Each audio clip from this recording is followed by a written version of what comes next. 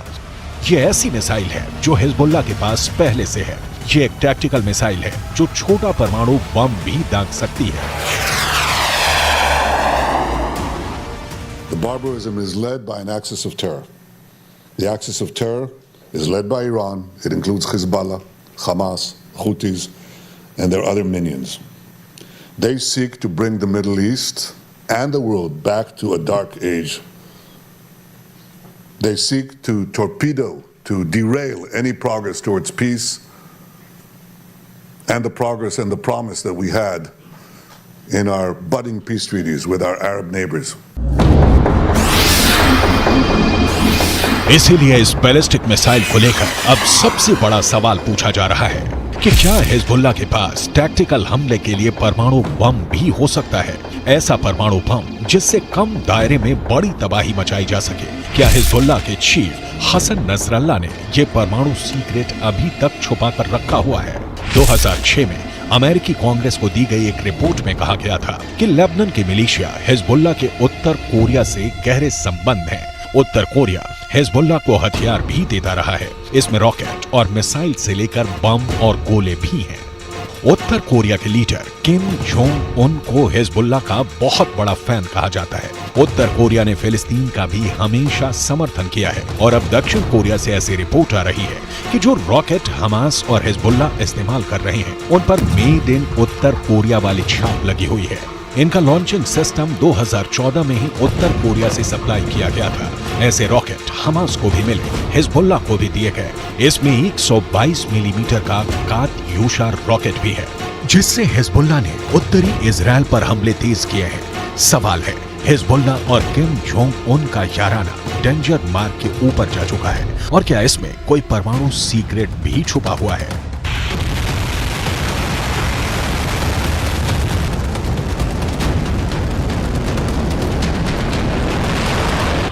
फिलहाल इजराइल पर anti tank हमलों ने हिजबुल्ला के इरादों को खतरनाक रूप दे दिया है। इजराइल हिजबुल्ला के हथियारों को लेकर डरा हुआ है क्योंकि उसने अब तक जो एक्शन दिखाया है उसमें इजराइल की कई बड़ी पोस्ट के चीथड़े उड़ चुके हैं। हिजबुल्ला ने 3 तरह की एंटी टैंक गाइडेड मिसाइलें इस्तेमाल की। ये है कॉर्नेट, इसकी रेंज 5 किलोमीटर तक है। ये रूस की मिसाइल है, लेकिन अब ईरान इसका देसी वर्जन देहलाविया तैयार कर चुका है और ऐसी बहुत सी मिसाइल अब हिजबुल्ला के पास हैं। दूसरी है BGM-71-2 anti tank guided missile, range है 3.5 किलोमीटर। ये अमेरिका में बनी मिसाइल है, लेकिन अब इसकी नकल ईरान तैयार कर रहा है और उसने हिजबुल्ला को सप्लाई की है। तीसरी है 85 कॉन्कोर्स, रेंज 4 किलोमीटर। ये भी रूस ने बनाई है और अब ईरान में ये तोसान नाम से तैयार की जाती है। इजराइल ने सीरिया से खतरे को देखते हुए गोलान पहाड़ियों में भी टैंक पहुंचा दिया है। ये हिस्सा पहले सीरिया का हिस्सा था, लेकिन 1967 के युद्ध में सीरिया से इजराइल ने इस हिस्से को अपने कब्जे में ले लिया। लेबनान, सीरिया और इजराइल के ट्राई जंक्शन वाले इलाके में हिजबुल्ला का पूरा कंट्रोल है। इजराइल पर वार करने के लिए उसको जो मिसाइल मिली है वो उसे ईरान से सप्लाई की जाती रही है और ऐसी मिसाइलों का हिजबुल्ला के पास बहुत बड़ा जखीरा है। तीनों मिसाइल बहुत ही घातक है, लेकिन अब एक बड़ी मिसाइल का नाम सामने आ रहा है, वो है फतह 110। इस मिसाइल से नेतन्याहू को डर लग रहा है, तो उसकी बहुत बड़ी वजह है ईरान की ये मिसाइल 300 किलोमीटर तक हमला कर सकती है और ये अपने टारगेट के 3 मीटर के दायरे में गिरती है। एक बैलिस्टिक मिसाइल का इतना सटीक होना बहुत बड़ी बात है और यही बात इजराइल को परेशान कर रही है। फतह 110 की 2 और खास बातें हैं जिसकी वजह से इसे रोकने में इजराइल को बहुत मुश्किल आ सकती है। ये सॉलिड फ्यूल वाली मिसाइल है, ये कम वक्त में लॉन्च के लिए तैयार की जा सकती है और ये रोड मोबाइल है, यानी इसे कहीं से भी लॉन्च किया जा सकता है और फिर अपना ठिकाना बदलना बहुत आसान है।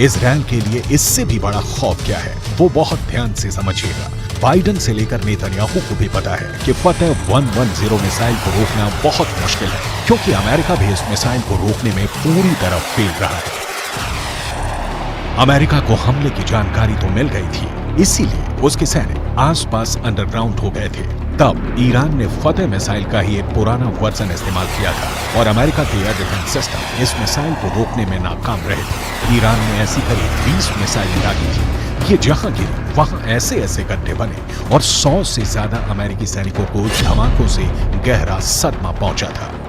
देखा जाए तो इस वक्त पूरे पश्चिम एशिया में युद्ध की चिंगारी पहुंच चुकी है। इजराइल से लेकर गाजा तक, गाजा से निकली आग लेबनान तक पहुंच चुकी है। चिंगारी सीरिया और ईरान में भी नजर आ रही है और अब उत्तर कोरिया से मिले हथियार बड़ा खतरा बनते दिखाई दे रहे हैं। If they go strong, if they're not defeated, they will derail this process. They will imperil the entire Middle East. If the Middle East falls to the axis of terror, Europe will be next, and no one will be safe. This is not a local battle. This is a global battle. The paramount need is to defeat this axis. That battle is now being waged by us against Hamas in Gaza. There is no substitute for victory.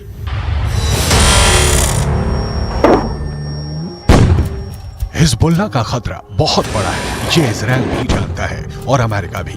अगर Hezbollah ने gear बदला तो Israel के लिए उसे रोकना आसान नहीं होगा। यही वजह है कि अमेरिका के विदेश मंत्री एंटनी ब्लिंकन इराक का भी दौरा कर चुके हैं। जब ब्लिंकन इराक पहुंचे तो वो बुलेट प्रूफ जैकेट पहने हुए थे।